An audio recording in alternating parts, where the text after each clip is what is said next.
명태우에 이태원에다가 가게를 차린 40대 남자가 있었습니다. 그는 하나님께 기도하기를, 하나님, 하루에 400만 원씩만 벌게 해주십시오. 그러면 200만 원 교회 갖다 바치겠습니다. 제발 좀 기도 좀 들어주세요. 제발요. 아멘. 그랬습니다. 근데 그 다음날 200만 원 벌었어요. 그랬더니 이 사람 하는 얘기가, 와, 하나님 정말 대단하시네요. 어떻게 하나님 거 먼저 떼고 주었습니까? 이런 얌체들이 얼마나 많은지 몰라요.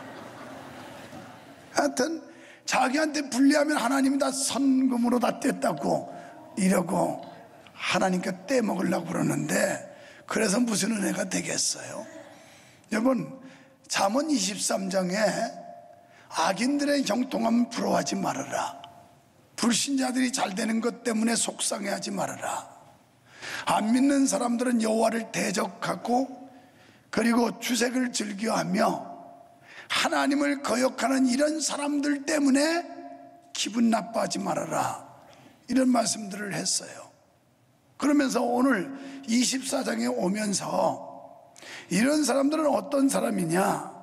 정욕에 빠져 있고 마음속에 자리 잡은 죄악된 생각 때문에 하나님의 말씀을 거부하고 자기 욕심대로 행하는 사람들인데, 문제는 이런 사람들과 함께 어울려 살아야 되는 게 문제라는 거예요.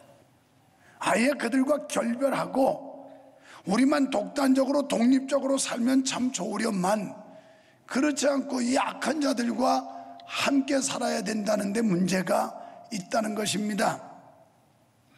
본문에서 지혜자는 성도가 처한 상황을 고려해서 악인과 사귀지 말아라, 이런 교훈을 해요.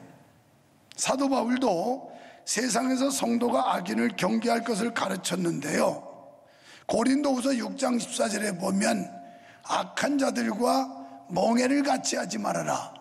그래서 이 구절을 가지고 믿지 않는 자와 결혼하지 말아라, 또 믿지 않는 자와 동행하지도 말고 사업도 하지 말고, 이런 말씀 구구하게 여러 가지로 해석을 합니다만, 그런데 고린도전서 5장 10절에 보면 믿지 않는 자들과 교제도 하지 말고 믿는 자들끼리만 하거나 또는 홀로 지내라는 그런 뜻이 아닙니다. 저 끝에 보면 만약 그리하려면 세상 밖으로 나가야 될 거다. 그러니까 이 세상 살지 말아야 된다는 거예요. 이 세상에서 우주 공간에 사는 동안은 악한 자들과 접촉할 수밖에 없고, 어차피 불의한 자들, 사악한 자들도 우리와 함께 더불어 살 수밖에 없는 게 세상이라는 거예요. 바울은 영적으로 믿지 않는 자들과 분리하는 삶을 살았지만 그들을 구원하기 위해서 기꺼이 그들의 입장에서 말하고 교제했다는 것을 말씀하고 있습니다. 그러니까 우리 속담에 호랑이를 잡으려면 호랑이 굴에 들어가야 된다는 말이 있는데, 우리가 악한 자들을 무조건 배척하는 게 아니라 믿지 않는 사람들, 그들과 더불어 살면서 그들도 주님 앞으로 인도해야 될 책임이 있다는 거예요. 그래서 11절에 보면 저 멸망으로 가는 사람들을 외면하지 말고 그들도 구원의 길로 인도하여라. 만약 너희가 외면하면 그 책임을 물리겠다는 게 12절의 말씀이잖아요. 그러니까 우리는 세상 속에 들어가서 세상에 믿지 않는 사람들을 주님께로 인도해야 될 사명과 책임이 있다는 거, 이걸 우리가 믿어야 된다는 거예요. 근데 문제는 그 속에 어울려 살지만 물들지 말라는 거예요. 본받지 말고 악한 습관을 따라가지 말라는 겁니다. 시편 1편에 복 있는 사람의 정의를 말하면서 복 있는 사람은 악인의 꾀를 쫓지 않는 사람이고 죄인의 길에 서지 않는 사람이고 오만한 자의 자리에 앉지 않는 사람이 복 있는 사람이라, 이렇게 말씀을 해요. 우리가 세상 속에 살지만 세상에 물들지 말라는 거예요. 세상의 악습을 답습하지 말라는 거예요. 악한 자들의 행위를 따라가지 말라는 거예요. 그러니까 무슨 얘기냐면 바다 짠물 속에 물고기가 살지만 그 물고기가 살아만 있으면 절대 그 몸에 짠물이 스며들지 못해요. 죽어야 짠물이 들어가요. 오늘 저와 여러분이 이 세상 살면서 이 악한 세상에서 물들지 않으려면 생명 있는 그리스도인이 돼야 된다는 거예요. 살아있는 그리스도인은 절대 세상에 휩쓸리지 않아요. 그래서 로마서 12장 1절에 너희는 이 세대를 본받지 말아라 그랬어요. 세대를 본받지 말아야 되는데, 이거 정말 참았던 얘기인데 제가 오늘 우리 교역자들한테 토요일날 얘기하면 잊어버릴 것 같아서 그래서 얘기했습니다. 여보게, 자네들 헤어스타일이 그게 뭔가? 요새 무슨 이상한 유행이 있어가지고 머리를 막 깎다 말아놓고 어떤 때는 빡빡 밀어놓고 여기다 덜렁 해놓고 이게 또 멋이래요. 그래서 그 쓸데없는 뭐 못된 유행 이런 거 따라가는 건 기독교인이 아니다. 나는 젊은이들 청소년들에게 늘 외치는 게 있어요. 유행을 따라가는 존재가 되지 말고 유행을 창조하는 자가 되라는 거예요. 이게 적극적인 사람이고 도전적인 사람이에요. 그때 세상에 아니 목사님들이 이거 머리 이상하게 깎고 다니면 되겠냐네 그랬어요. 또 그거 가지고 지적하지 마. 내가 지적했으니까. 그래서 어쩔래. 이제 머리 그렇게 깎고 나서니 가발 쓰고 다닐 수도 없고 이거 머리 자랄 때까지는 버텨야 될 텐데 그게 무슨 것이냐, 그게 무슨 유행이냐. 아니 우리 교회 청년들도 그렇게 머리 깎고 다니는 사람 없고 학생들도 두발 자유화도 그렇게 머리 깎는 사람이 없는데 그게 무슨 멋이라고 점잖지 못하게 그러고 다니냐. 멋 부릴 걸 부려야지, 유행도 따라갈 걸 따라가야지 못된 걸 따라가느냐. 그 지적을 했어요. 아니 그래서 세상에 못된 문화를 아이들한테 가르쳐도 되겠냐. 아이들이 단정하게 복장도 하고 이 헤어스타일도 단정하게 딱 깎는 이런 모습을 보여야지. 아니 선도적으로 아이들한테 무슨 시범 보이듯이 이래서 되겠느냐고. 내가 참다 얘기했어요. 그래 한번 나란히 한번 서봐. 그 스타일들 이게 무슨 멋이 이게 얘기야. 그래. 여러분 우리가 세상에 더불어 살지만 세상 따라가면 안 된다는 거예요. 악한 길에 서면 안 된다는 거예요. 죽어도 우리는 그리스도인으로서의 정절을 지켜야 되고 지조를 지켜야 되고 자존심을 지켜야 되고. 내가 이래봐도 예수 믿는 사람인데 할렐루야, 이게 살아있는 그리스도인이에요. 그래서 살아있는 사람들은 우선 눈빛부터 달라. 살아있는 눈이 반짝반짝반짝해요. 그런데 죽어있는 사람은 눈이 개심칠해 해가지고 썩은 동태 눈깔 같아. 그래가지고 이래가지고 내가 어저께 우리 집사님들 카페에서 뭐 얘기해서 목사님 친손주 보러 가야 될 텐데 보고 싶지 않냐, 영상으로 다 본다고 그랬더니 그래도 직접 보는 거하고 같으냐고 막 그래서 하도 옆에서 부추기길래 그러면 내가 보여줄까 하고 우리 손자를 보여줬어요. 와, 애가 막 눈이 부리부리하네요. 그래서 할아버지 닮아서 그렇지. 예수 믿는 사람은 눈이 바짝바짝 빛나야 돼요. 어디 옆에 사람 좀 쳐다봐요. 눈이 빛났나? 꼭 썩은 동태 눈깔 같은가. 그냥 눈이 반짝반짝 빛나는 생기가 돌아야지. 너니 그냥 개심칠해가지고 이래가지고 이래도 되겠어요? 오늘 우리 믿음이 살아있으면 절대 세상 것들이 들어오질 못해요. 근데 이 죽어 있으니까 이 속으로 파고 들어와가지고 이 세상의 약한 것들이 우리 속에 들어오는 겁니다. 오늘 이 말씀은 너희가 세상에 살지만 더불어 살아야 되지만 물들지 말라는 거예요. 악한 거 따라가지 말라는 거예요. 끝까지 믿음 곧게 지키라는 거예요. 그게 지혜자가 주는 교훈이에요. 너희가 세상을 떠나서 등지고 살 수는 없다. 그러나 그 악한 자들의 행위, 그런데 편승하지 말아라. 그런데 따라다니지 말아라. 이런 말입니다.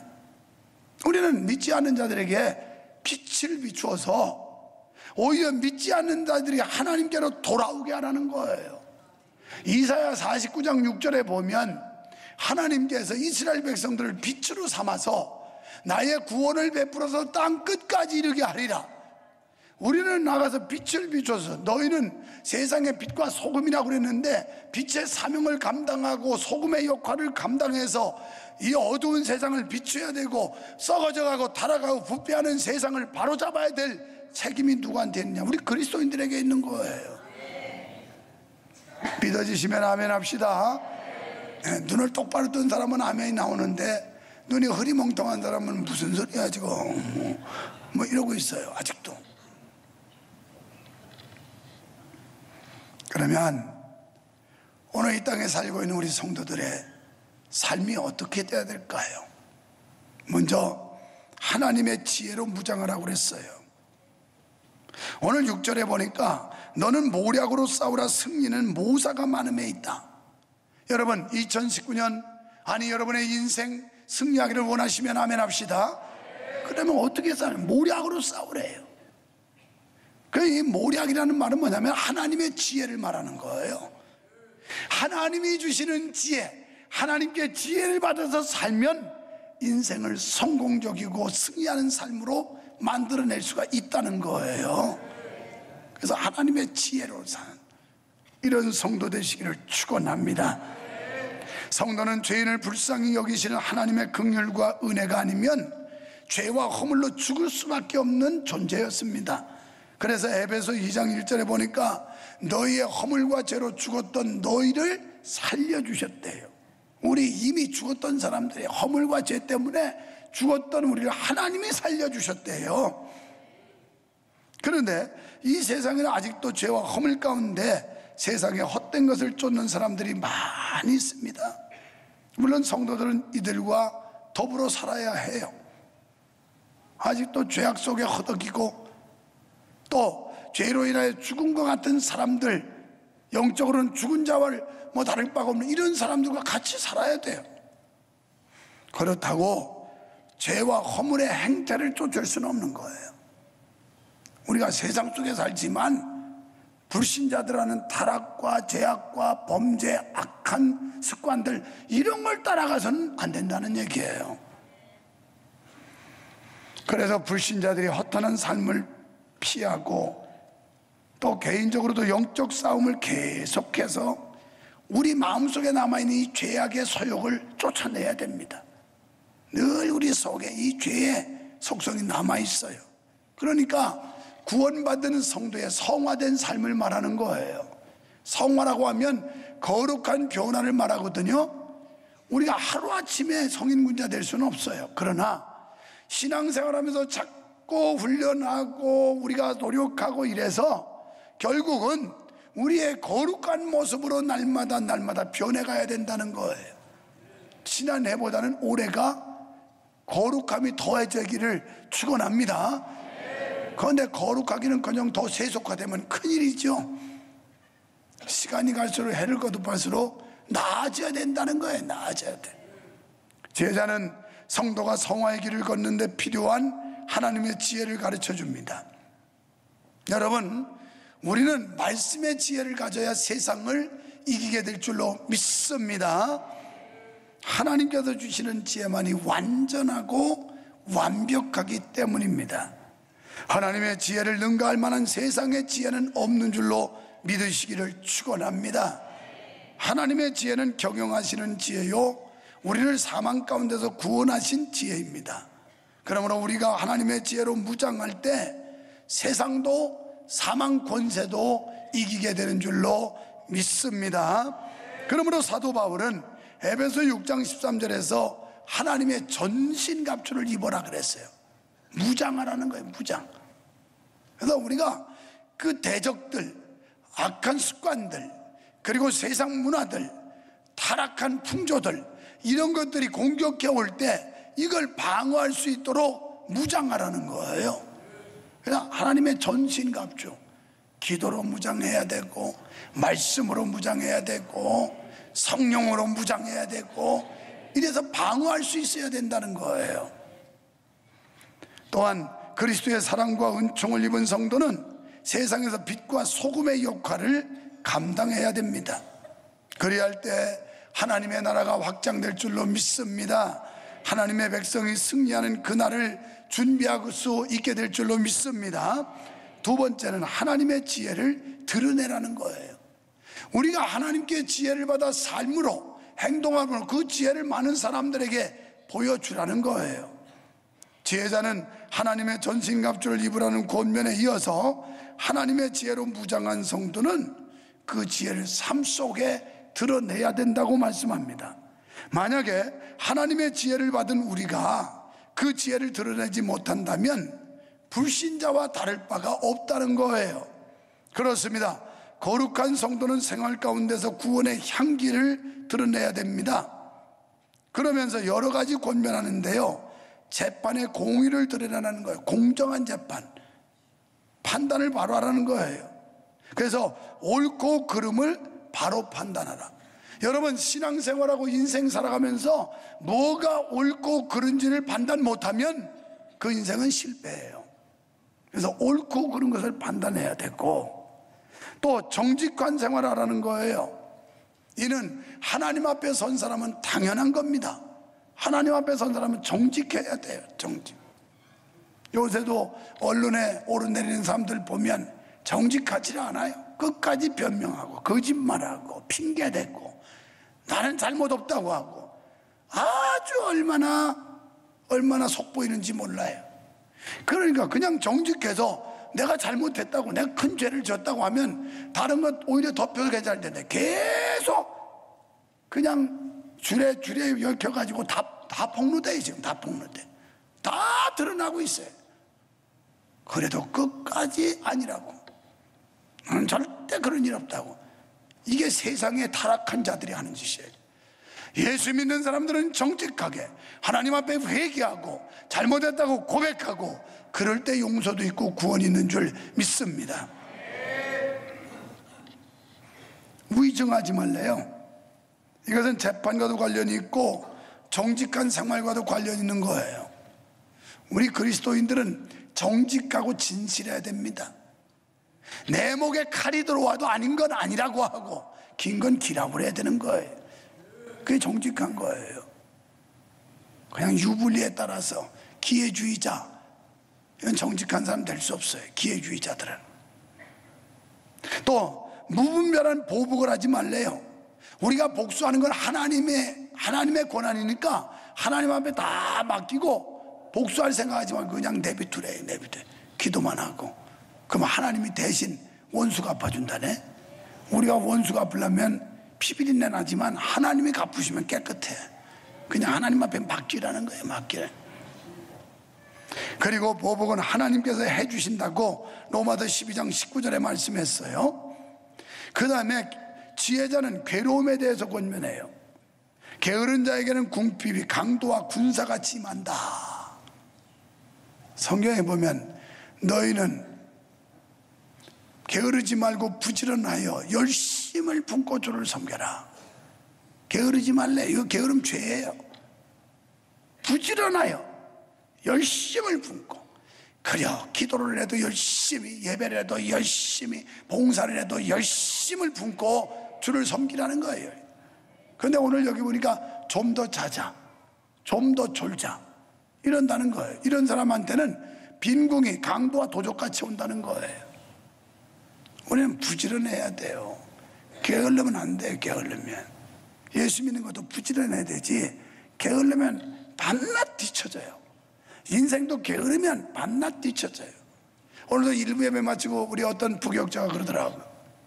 김밥을 먹을까 말까 움찔움찔해서 왜 이렇게 망설이나, 판단이 안 서나, 그냥 먹으려면 쑥 들어가서 먹고 싫으면 그냥 가면 되지 그랬더니 어제 12시까지 뭐 준비 안 하고 잠을 못 잤더니 지금 판단이 그렇대. 이 사람아 12시까지 앉았어도 새벽 기도도 안 했겠다. 대여섯 시간 잤으면 되지 뭘 얼마나 더 자려고 그래. 그 정도 잤으면 되는 거지. 대여섯 시간 잤으면 충분히 잤지 얼마나. 그런데 이미 잠은 잘수록 는다고. 하여튼 좀 더 자자, 좀 더 졸자 하면 계속 더 늘어나. 그래서 게을러 빠져가지고 새벽 기도도 못하는 거예요.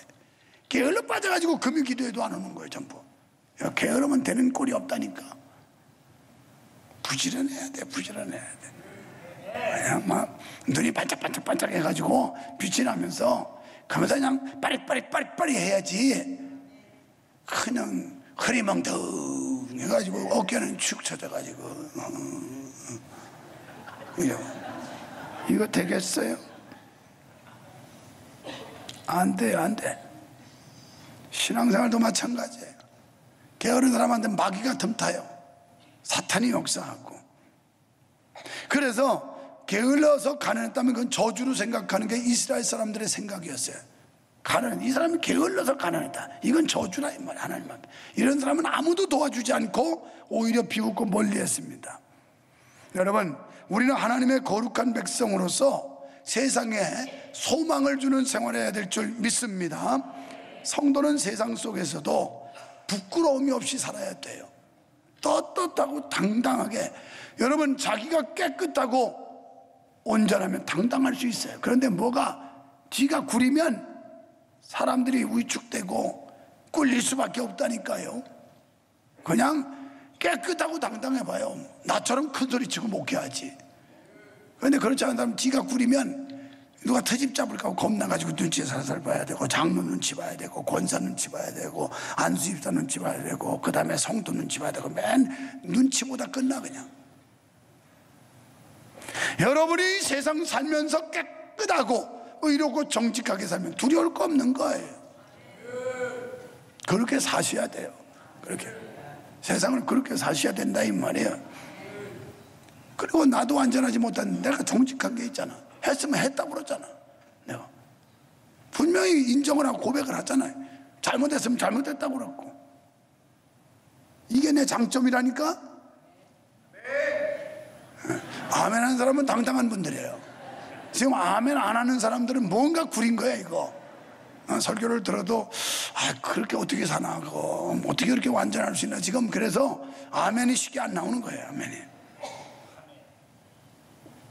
우리를 봄으로 믿지 않는 사람들이 하나님께 소망을 갖게 하고 교회로 나올 수 있도록 해줘야 된다는 거예요. 성도 여러분, 세상은 험하고 유혹하는 것이 많지만 하나님의 지혜로 무장한 성도는 능히 이길 줄로 믿습니다. 아름다운 향기 내기를 축원합니다. 가정에서도 향기를 내는 성도 되기를 축원합니다. 직장에서도 향기 나는 성도 되기를 축원합니다. 교회 안에서도 향기 나는 성도 되기를 축원합니다. 이웃에서도 향기 내는 여러분 되기를 축원합니다. 더럽고 추악한 냄새가 나는 세상 속에 아름다운 예수의 향기를 바라는 성도가 되시기를 축원합니다. 이런 향기를 내려면 내가 나가지 말고 예수님이 나가면 돼.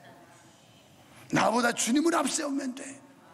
자꾸 내가 앞세우니까 더럽고 지저분한 냄새 나지, 예수님만 앞세우면 향기 나는 성도 될 수 있어요. 우리 속에 예수 있으면 예수 냄새 나고, 이 속에 마귀 있으면 마귀 냄새 나고. 우리 성도 여러분, 이 타락하고 배역하고 더러운 냄새 나는 세상에서도 여러분이 향기를 발해서 아름다운 세상을 만드시기를 주님의 이름으로 축원합니다.